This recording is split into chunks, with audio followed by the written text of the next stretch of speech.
নমস্কার। সম্প্রতি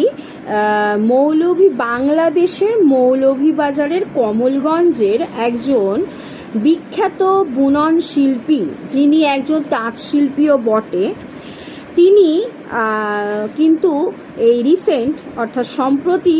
তিনি পাট এবং কলা গাছের তন্তু, মানে কলা গাছের যে সুতো, সেই কলা গাছের তন্তু থেকে সুতো দিয়ে, মানে তন্তু থেকে যে সুতো উৎপত্তি হয়, সেই তন্তু অর্থে সুতোই, ওই সুতো দিয়ে কিন্তু শাড়ি প্রস্তুত করেছেন। তার শাড়ি কিন্তু চমৎকার জামদানি শাড়ি, এবং এটা উনি প্রস্তুত করেছেন জানা যাচ্ছে তথ্য অনুযায়ী যে উনি এই সম্প্রতি কমলগঞ্জের মৌলভীবাজারের উনি একজন বাসিন্দা, এবং উনি তাঁত শিল্পী, এবং উনি